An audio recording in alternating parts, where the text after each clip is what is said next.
For families with children, the focus these next few weeks is on the return to school and what that will look like.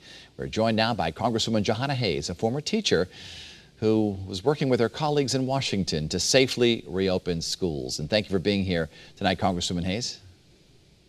Hi, thank you so much for having me. Nice to see you. And we'll do it in person one of these days as soon as we are able to do so because of the pandemic. You're working on a COVID-19 response package. What do you want to see in that package to specifically address reopening schools?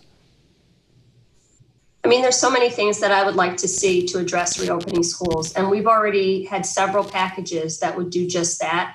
In the HEROES Act, there is $100 billion in direct funding for K-12 public education to address all of the expenses that are incurred as a result of COVID. Last week, we just passed Moving Forward, a massive infrastructure bill that would allocate $105 billion to schools to address ventilation and air quality systems. But what I would like to see, even above and beyond that, I led a letter to leadership last month that asked for $305 billion so that when school districts open up, that teachers don't have to worry about their safety, that we have trauma-informed counselors to meet students who are coming back. Everyone's talking about the lack of the relationships that are happening and kids are depressed, but no one's talking about how will we address those needs when they return.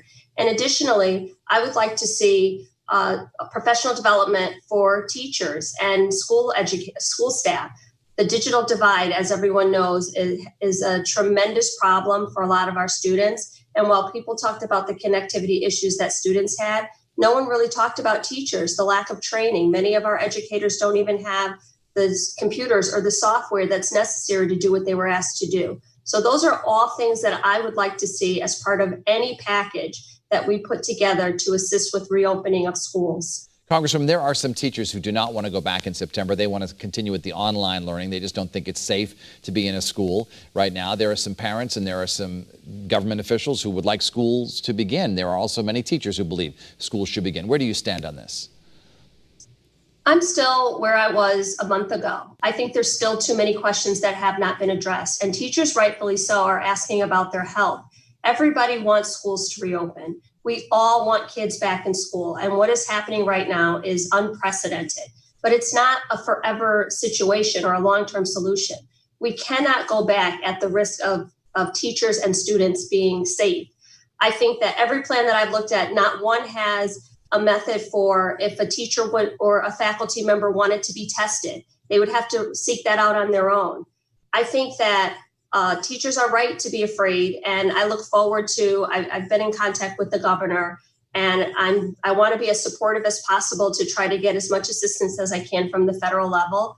But I can't do that right now because the plans as they are laid out, I think back to being at Kennedy High School and working in these buildings that are 100 years old and all of the challenges with overcrowding and space that we already face. I cannot see how this plan would play out safely.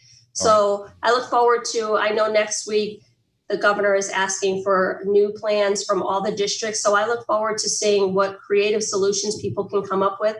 But full-time in-person learning, I think that teachers should, I mean, as a parent, I have reservations about that. Congresswoman Jahana Hayes, we thank you so much for joining us tonight. Thanks for your insight. Thank you, Scott.